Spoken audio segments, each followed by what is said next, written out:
एक बच्चा जब जन्म लेता है न वो डॉक्टर होता है, न वो इंजीनियर होता है, न वो नेता होता है, न वो तो अध्यक्ष होता है, न मंत्री होता है,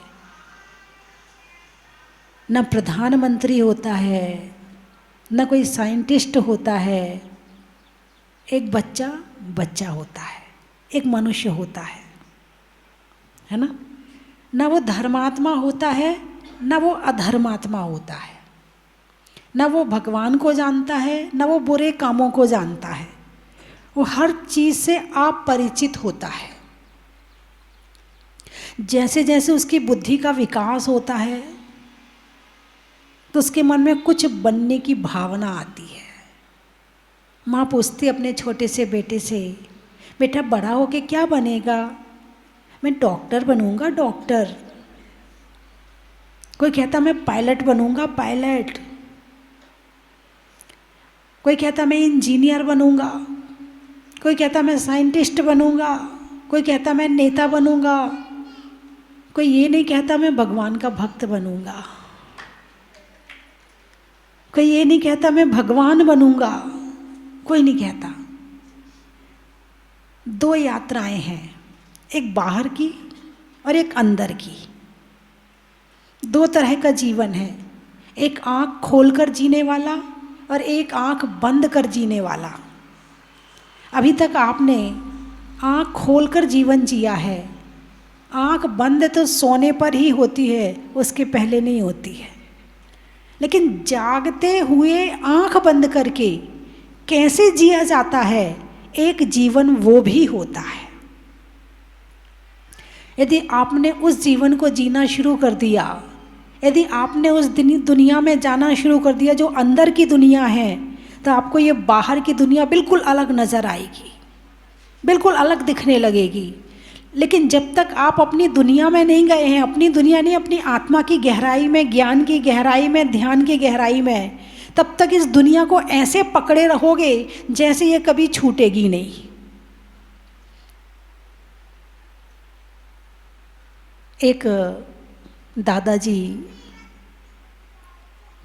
गर्मी के मौसम में अपनी पोते की उंगली पकड़ के कहीं जा रहे थे। रास्ते में पोते ने कहा, दादाजी प्यास लगी है। क्या कहा? प्यास लगी है। सामने देखा एक दुकान है, एक सेठ जी दुकान पर बैठे हैं।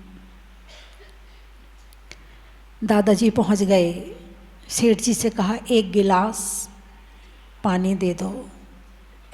सेठ जी बोले वो सामने बेंच पड़ी है, वहाँ बैठ जाओ, अभी आदमी आएगा तो पानी देगा। थोड़ी देर बाद पोता फिर बोला, दादाजी पानी। दादाजी फिर बोले सेठ जी से, ज़रा एक गिलास पानी दे दो। बोले आदमी को आने दो। ठीक है, बैठ गए। थोड़ी देर बाद फिर पोता बोला, दादाजी ज़ोर से प्यास लगी है, पानी चाहिए। दादाजी ने फिर सेठ जी से कहा, सेठ जी ने फिर वही जवाब दिया, आदमी को आने दो। इस बार दादाजी कुछ बोले, और क्या बोले वो आपके अंदर तक पहुंच जाएगा। दादाजी बोले, सेठ जी क्या थोड़ी देर के लिए आप आदमी नहीं बन सकते?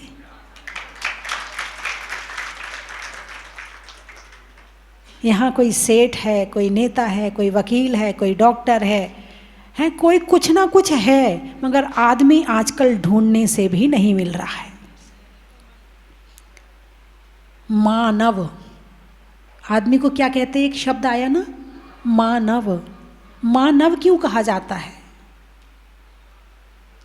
मानव शब्द आया ना, बोले मानवता, जरा सोच के काम किया करो, मानवता का भी विचार किया करो। जब दूसरों को शिक्षा देते तो यही तो बोलते हो। और कुछ संस्थाएं भी मानवता के नाम पे बनी हुई हैं, लेकिन मानव शब्द का अर्थ क्या है? जो माँ के पेट में 9 महीने तक रहा है वो मानव है। बात यहाँ समाप्त नहीं होती। लेकिन जितना प्यार उस माँ को 9 महीने में जन्म दिए हुए बच्चे से होता है, उतना प्यार, उतने संस्कार यदि आपके अंदर आते हैं तो आप मानव हैं, वरना जो है सो है। हर कोई कुछ न कुछ बनना चाह रहा है, हर कोई कुछ न कुछ पाना चाह रहा है। सब बाहर की यात्रा में चल रहे हैं, अंदर की यात्रा तो एक क्षण के लिए भी नहीं होती। एक क्षण, एक पलक झपकने के बराबर के लिए भी अंदर की तरफ के लिए सोचते नहीं हैं। जितने लोग यहाँ बैठे हैं सब आत्मा को तो मानते हैं ना? अरे बोलिए ना, मानते हैं ना आत्मा को? आत्मा और शरीर 2 चीज़ हैं, ठीक है? और पुनर्जन्म होता रहता है ना।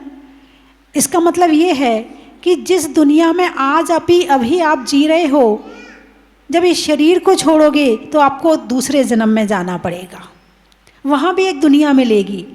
तो अनंत काल से यही कर रहे हैं, शरीर पाया, वहाँ संसार बसाया, वहाँ छोड़ा, फिर चले गए आगे की यात्रा में। फिर वहाँ संसार बसाया, वहाँ छोड़ा, फिर चले गए आगे की यात्रा में। इस यात्रा का विराम कैसे होगा? और इस यात्रा में होने वाले दुखों से मुक्ति कैसे होगी? इसका उपाय है धर्म, इसका उपाय है धर्म।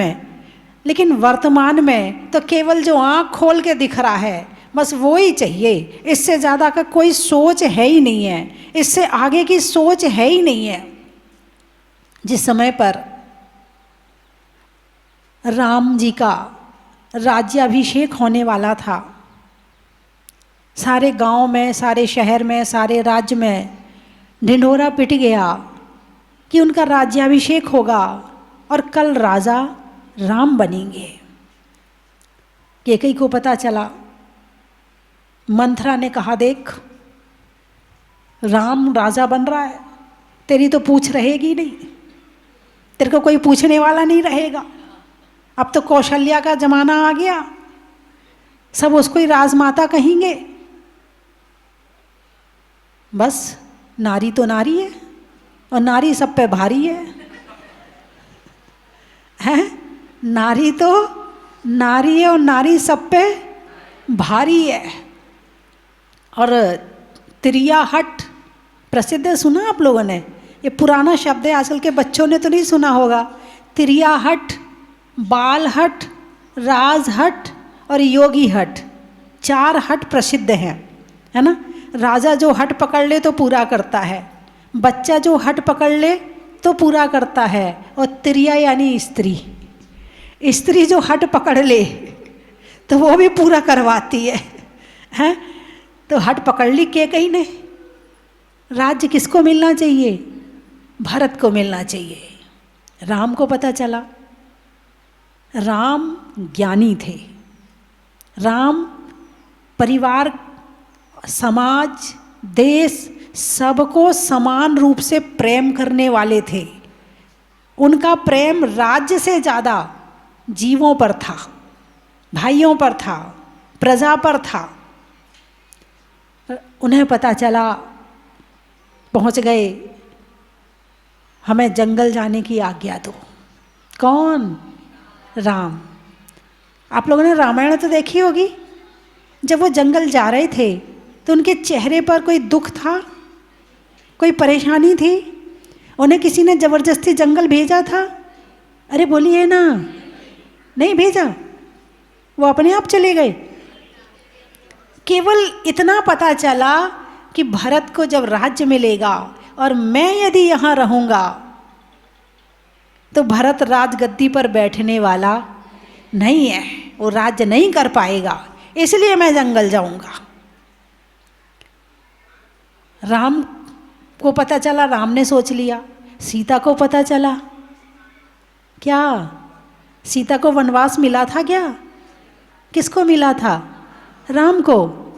लेकिन सीता भी जंगल गई। जहाँ आप वहाँ मैं, सुख में आपके पीछे पीछे चलूँगी और दुख में आपके आगे आगे चलूँगी। ये नारी है। वो आजकल की नारी, अपने सुख के लिए अपने पति की हत्या कर दे। वो ज़माना आ गया है। आजकल तो एक शब्द बड़ा चला है, हमारी पर्सनल लाइफ भी तो कुछ होती है। हाँ, हम अपनी पर्सनल खुशी के लिए कुछ ना करें, सारे दिन तुम्हारे लिए करते रहें, अपने लिए कुछ ना करें। इस शब्द ने आज धरती के नारियों को जाने क्या बना दिया है।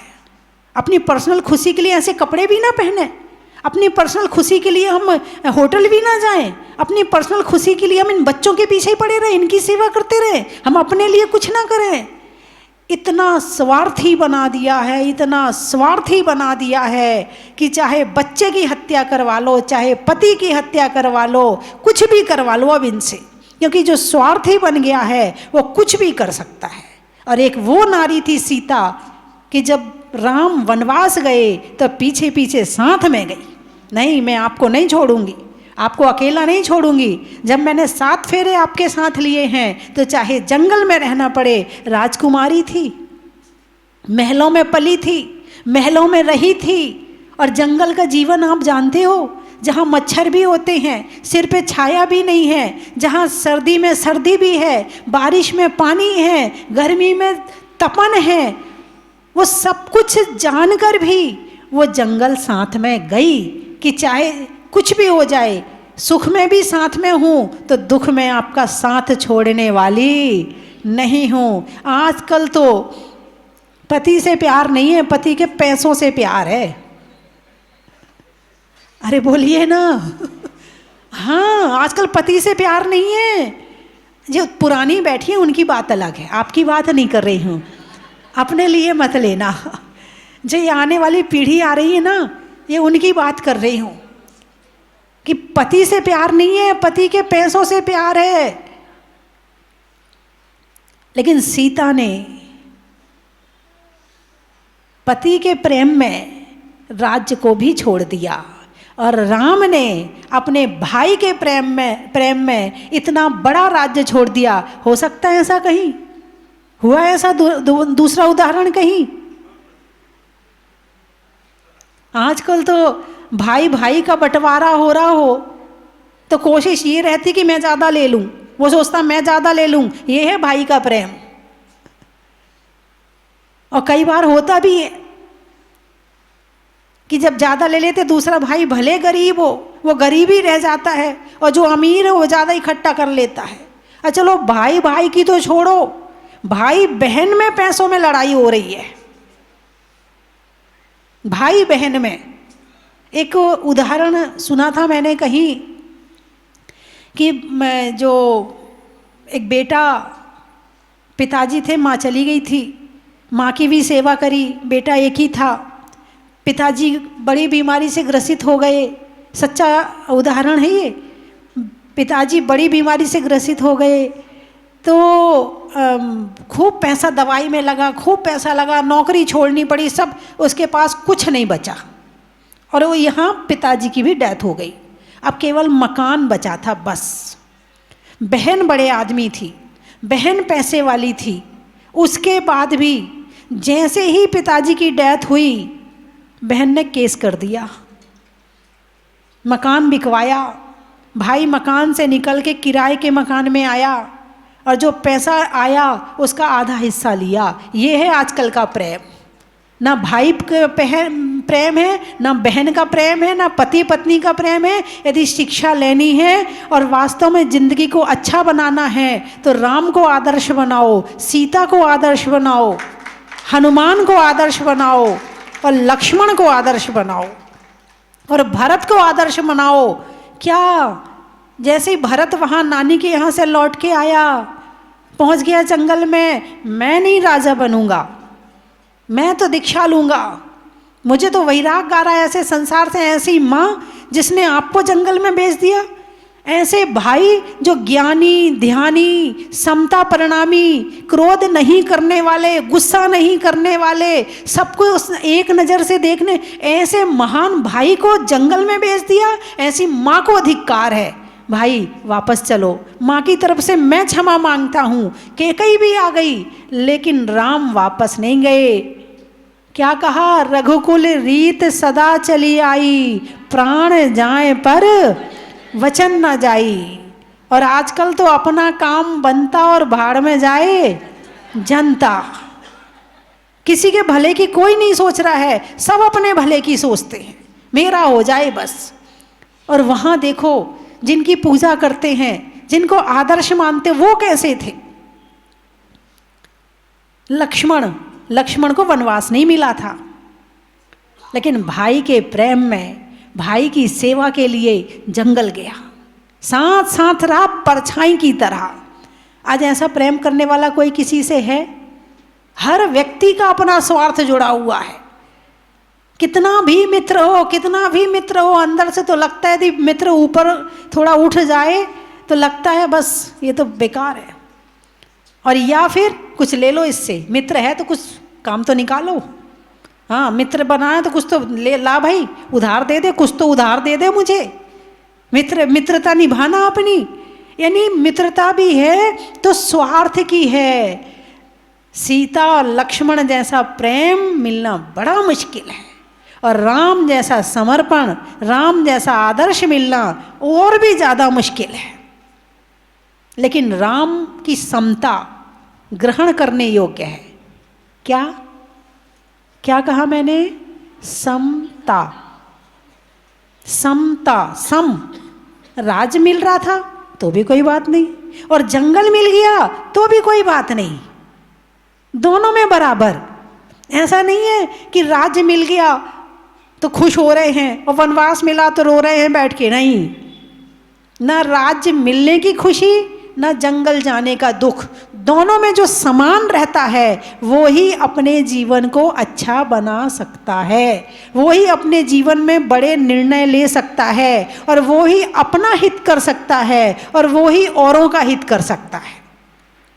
और जो केवल अपने लिए जी रहा है, अपने स्वार्थ के लिए जी रहा है, अपने कुछ बनने के लिए जी रहा है, तो समझना फिर वो केवल अपने लिए जी रहा है। और अपने लिए तो जितने पशु पक्षी हैं वो सभी जी रहे हैं।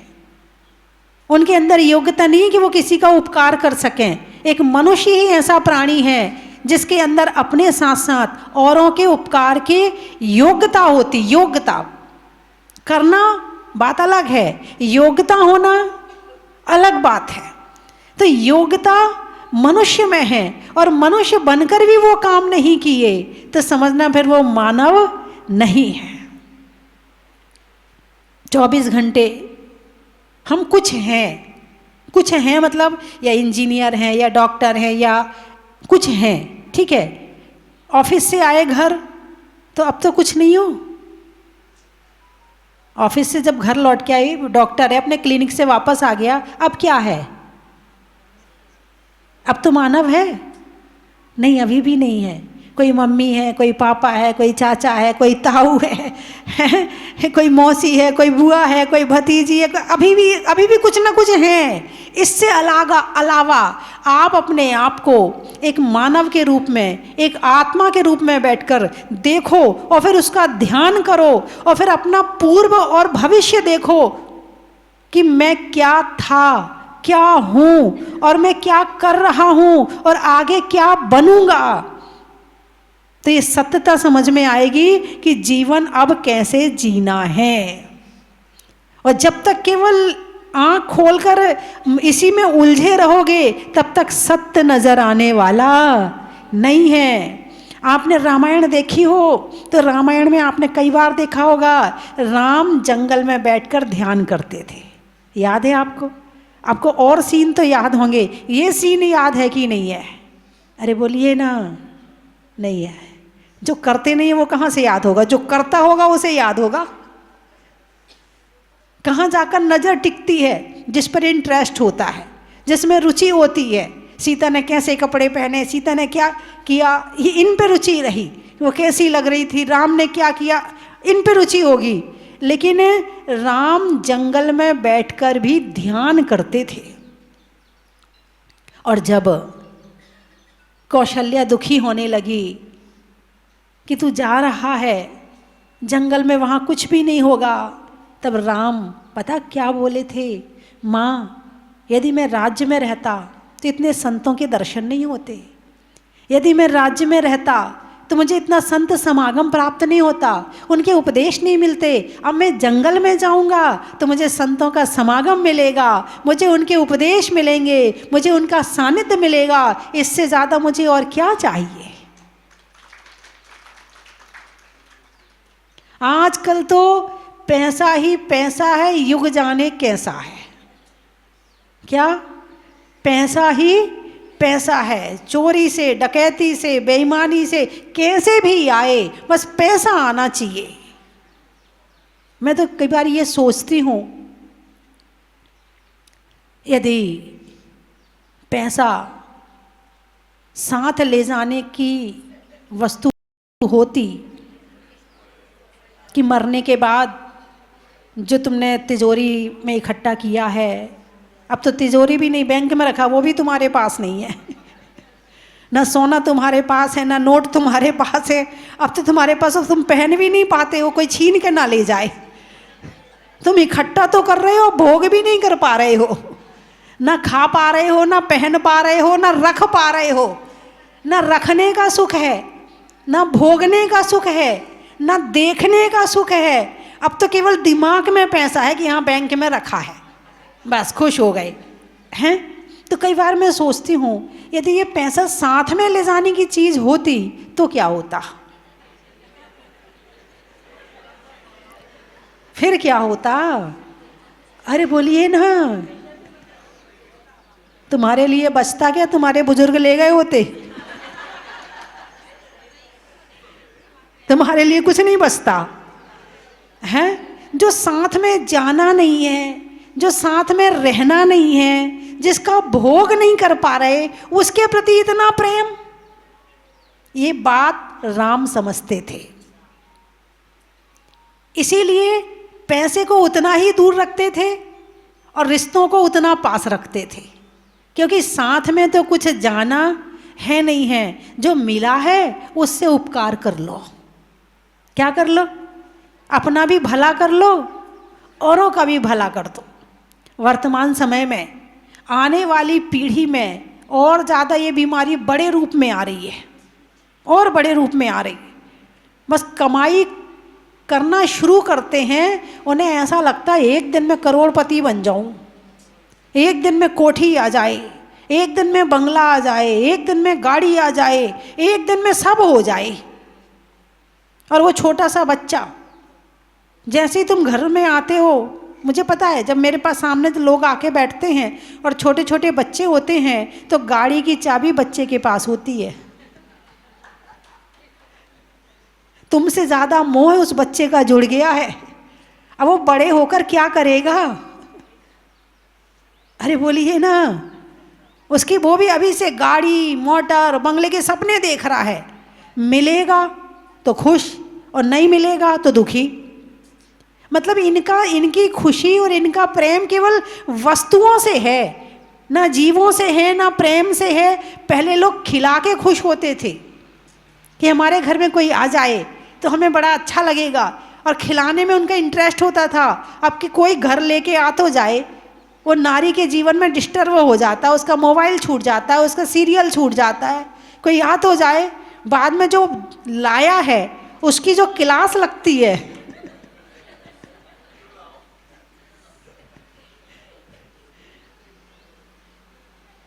वास्तव में जो एक बहुत अच्छा जमाना था कि लोग उपकार करने के लिए सबसे आगे खड़े होते थे, वो भावना कम होती जा रही है। तो अपने जीवन को अच्छा बनाना है तो हम सामने वाले को जीवन को अच्छा बनाएं, हमारा जीवन अपने आप अच्छा बन जाएगा। लोग कहते हमें कोई पूछता नहीं है, हमें कोई ये नहीं करता। अरे तुम पूछ लो ना सामने वाले को, वो अपने आप पूछने लगेगा। वो एक कहानी आती है ना कि एक बार राजा श्रेणिक ने राज्य देना था अपने पुत्रों को, तो परीक्षा करी तो सबको भोजन पे बिठा दिया और बोले भोजन सबको करना, सारे पुत्रों को, लेकिन किसी की कोहनी नहीं मुड़नी चाहिए और पेट भर जाना चाहिए। भोजन सामने रखा है। बोले कैसे हो सकता है, बड़ा गुस्सा सा आया। लेकिन दो चार ने गुस्सा भी किया। दो चार बोले यदि पिताजी कह रहे हैं तो कुछ ना कुछ राज तो है। कुछ ऐसे भी होते हैं और कुछ होते हैं कि गुस्सा करने ना सोचते हैं ना समझते हैं, हरदम गुस्सा करने तैयार खड़े रहते हैं। बस मिला मौका और शुरू। ये नहीं देखेंगे कि सामने वाला किस उद्देश्य से बोल रहा है, हमारी परीक्षा कर रहा है क्या करना, कुछ नहीं सोचना। उनका तो धर्म है, अरे बोलिए ना, है परिणाम चाहे कुछ हो देख लेंगे, लेकिन अभी तो कर लो। तो दो चार ने सोचा कि पिताजी यदि कह रहे हैं तो कुछ ना कुछ तो राज है, सोचो, बुद्धि लगाओ, क्या हो सकता है।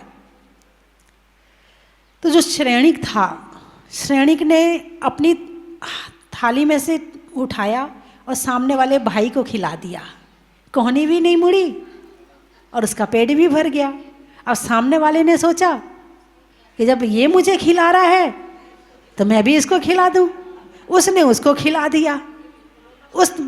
औरों ने देखा तो सब खिलाने लगे एक दूसरे को। लो, सबका पेट भर गया और कोहनी भी नहीं मिली।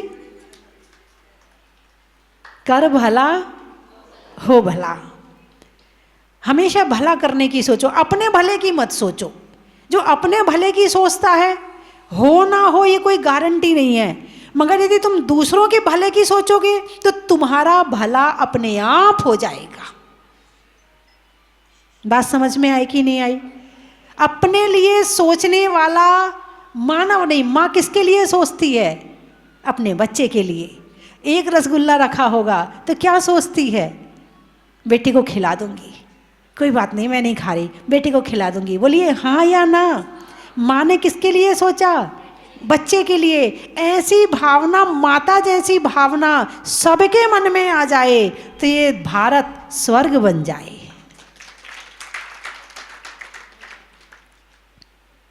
और 2013 से सबसे पहले 19 मार्च 2013 को मैंने जहाजपुर प्रवेश किया था। कब? 1913 को 8 दिन का सिद्ध चक्र महामंडल विधान यज्ञ हुआ। उसके बाद 9 चौक में प्रवचन हुए थे होली वाले दिन, है ना? आप लोग कौन कौन थे? हाँ, आपका नाम क्या है? नाम भूल गई मैं आपका। राम कुमार। जब पहली बार जब मैं भगवान निकले, फिर जहाजपुर वाले मुझे लेने गए, फिर जब लेकर के आए तो मेरे प्रवचन में 3 पुरुष होते थे और 10-12 महिलाएं होती थीं। एक तो हमारे राम कुमार जी सर्राफ होते थे, एक हमारे ताराचंद जी होते थे और एक कैलाश जी होते थे। 3 प्रवचन के श्रोता थे हमारे। हाँ, याद है मुझे। और 10-12 महिलाएं होती थी। लेकिन मेरा तो एक मानना है, यदि एक भी सुनने वाला है तो मैं बोलूँगी। पता नहीं मेरी कौन सी बात आपके समझ में आ जाए और आपके जीवन में परिवर्तन हो जाए, है ना? ये 3 श्रोता थे। तो इस तरह से वो एक वहाँ से जब भगवान निकले, भूगर्भ से प्रकट हुए, तो एक जहाजपुर का नाम ही पूरे विश्व में हो गया। अकेले भारत में नहीं, पूरे विश्व में। हर जगह से, लंदन से, अमेरिका से, चीन से, जापान से, दुबई से, और पता नहीं कहाँ कहाँ से लोग आते हैं। मतलब मैं खुद भी सोचती, अच्छा अपने दुनिया में ये वाला देश भी है, ये वाला देश भी है जिसके नाम मुझे नहीं पता थे। वहाँ वहाँ से लोग भी आते हैं। भगवान मुनीश्वरनाथ अतिशयकारी हैं, चमत्कारी हैं। और जैन नहीं, जैनों के साथ भी अतिशय हो रहे हैं, अजैनों के साथ भी। यहाँ वो बैठा है, क्या नाम है? नीरज है, चला गया है। इसका एक मित्र है, क्या नाम है उनका? कुलदीप सिंह सरदार जी हैं। तो एक दिन ये दोनों आए मेरे पास बैठे। वो भाई बहुत परेशान था, उसका जो बैंक का खाता था वो लॉक हो गया था और उसके लिए कुछ मांग रहे थे, पहले ये दिखाओ तब खुलेगा। वो चीज़ दे नहीं पा रहा था।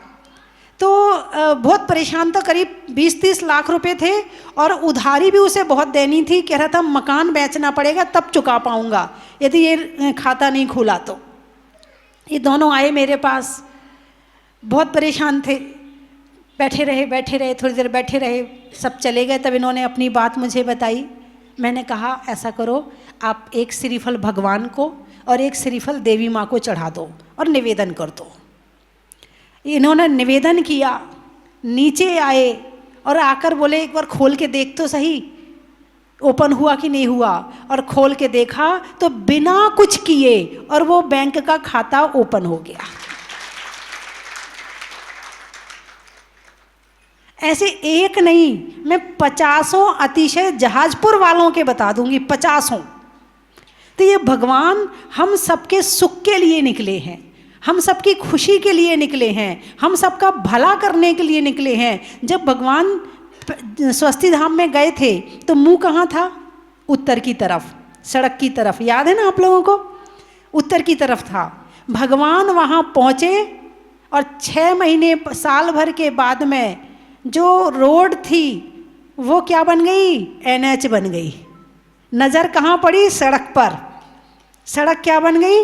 NH बन गई। अब भगवान का मुख कहाँ है? जहाजपुर की तरफ है। कहाँ है? अब जहाजपुर का उद्धार होने वाला है।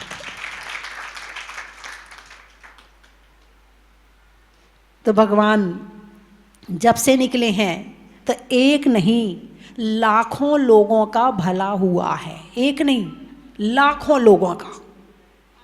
लोग ऐसे ही नहीं किसी के भक्त बनते हैं, क्योंकि ये संसार का नाम स्वार्थ है। ऐसे किसी के भक्त नहीं बनते जब तक कुछ ना कहो। ये ऐसे किसी के हाथ नहीं जोड़ते हैं। कुछ ना कुछ तो उन्हें जरूर मिलता है, और कुछ ना मिले तो सुकून तो मिलता ही मिलता है। जो दुनिया में कहीं नहीं मिलता है वो भगवान के पास मिलता है। और आप सभी पुण्यशाली हैं कि आपके पुण्य से भगवान इस धरती से बाहर आए और एक इतना बड़ा तीर्थ बना। एक बार कोटड़ी वाले आए, बोले माता जी हम लोग बम्बई गए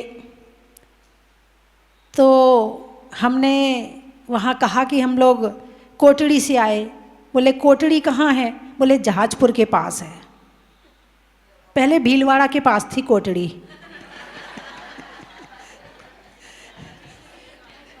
क्या हुआ? बात समझ गए? पहले कहाँ थी? भीलवाड़ा के पास। अब कहाँ है? जहाजपुर के पास है। यानी ये पूरा एरिया अब किस नाम से जाना जाता है? अब जिला बाद में है, पहले जहाजपुर। जहाजपुर जिला भले नहीं है मगर किसी जिले से कम भी नहीं है। ऐसा भगवान का अतिशय यहाँ पर हुआ है। तो बंधुओं, आप सभी बड़े पुण्यशाली हैं।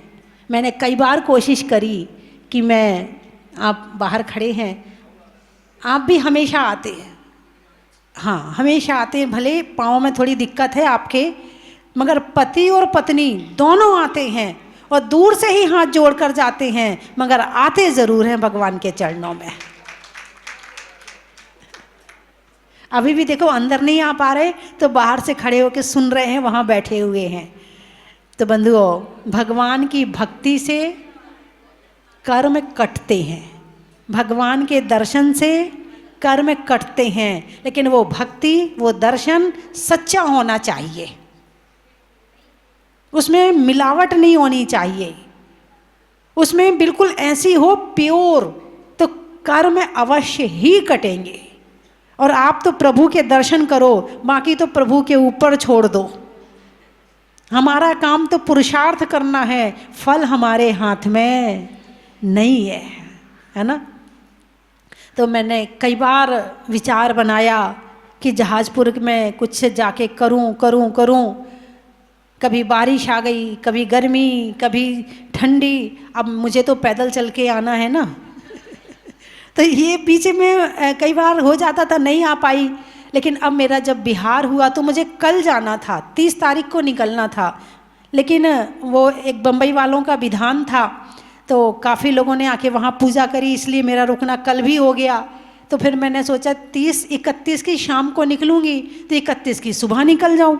बहुत दिन से मन में है जहाजपुर जाना है, तो मैंने सोचा चलो इस सुबह जहाजपुर और शाम को बिहार कर लूँगी।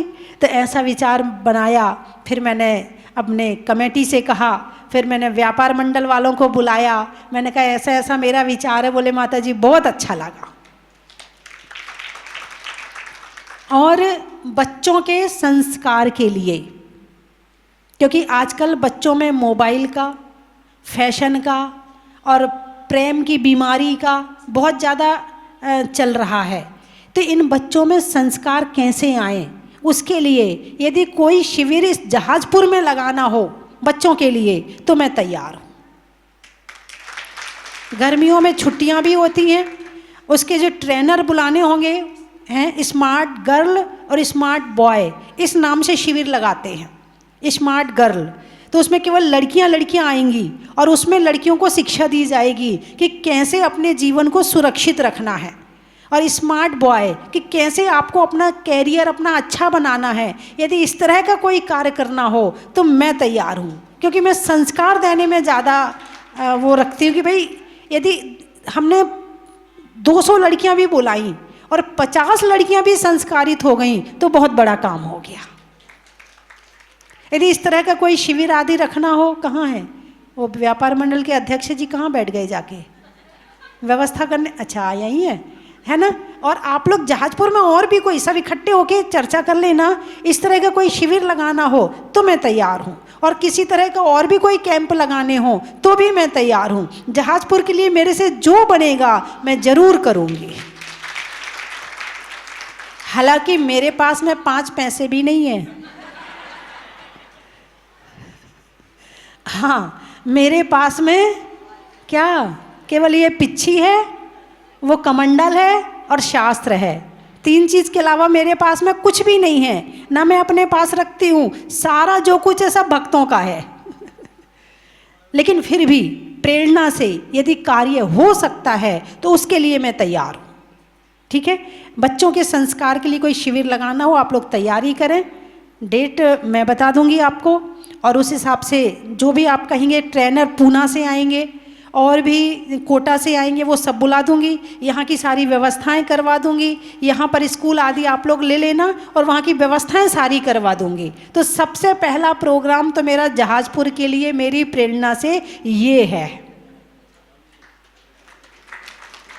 क्योंकि आने वाली पीढ़ी में संस्कार डालना बहुत ज़रूरी है। टीवी ने और मोबाइल ने माँ बाप के संस्कारों से दूर कर दिया है। अब संस्कार देने के लिए उन्हें उसी तरह के लोग चाहिए, जिस सोच के वो बच्चे हैं उसी तो सोच के ट्रेनर चाहिए, वो ही उन्हें सिखा सकते हैं। अब आप नहीं सिखा सकते। तो इसीलिए वो शिविर का मेरे मन में है, मेरे भाव हैं कि जहाजपुर में लगे और उस शिविर में रोज़ जो भी प्रेरणा रूप में होगा मैं भी कुछ करूँगी, तो उसकी चर्चा आप कर लेना। और क्या कहा था आपने? हाँ आपने, हाँ और क्या कहा था? यात्रियों, ऐसा है कि वहाँ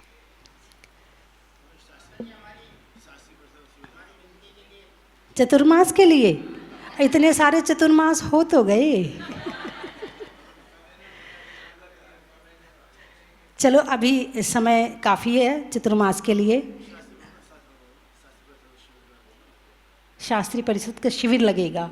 हाँ, हमारे जय निशांत भैया जी एक बहुत बड़े विद्वान हैं और जो विद्वानों की परिषद है उसके अध्यक्ष हैं, महामंत्री हैं, और हर साल करीब 200 विद्वान आते हैं। उनका हम शिक्षण शिविर विद्वानों को शिक्षण देते हैं।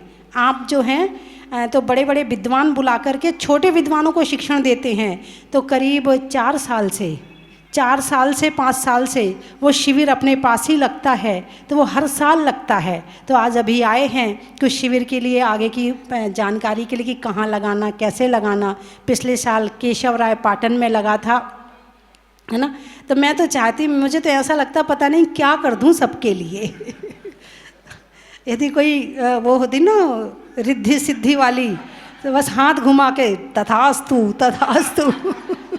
सब कर देती हूँ मैं सबके लिए।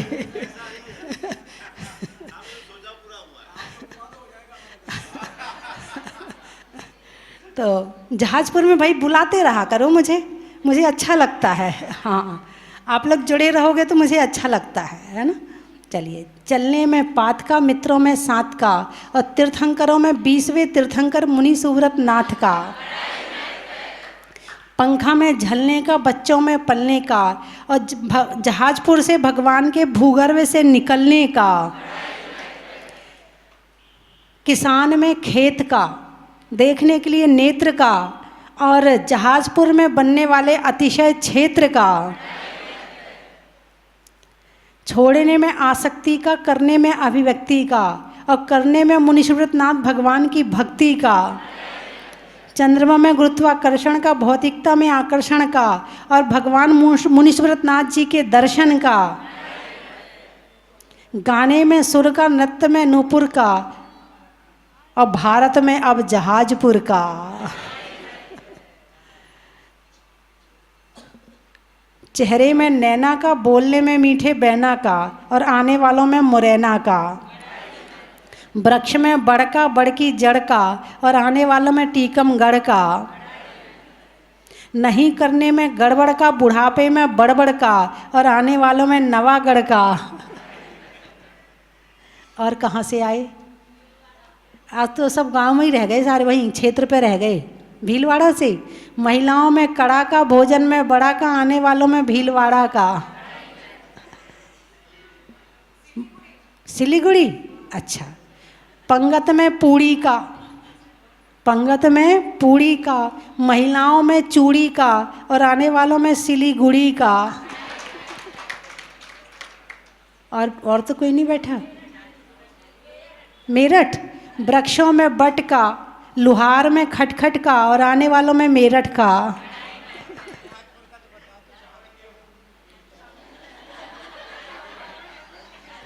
जहाजपुर का बताया ना, और बताऊं? रिश्ते में ससुर का, देवों में असुर का, और आने वालों में जहाजपुर का।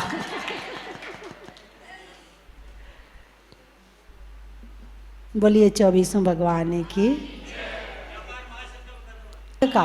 अच्छा, होली में रंग का, होली में रंग का, नहीं होने में रंग के भंग का, और आने वालों में जहाजपुर के व्यापार संघ का।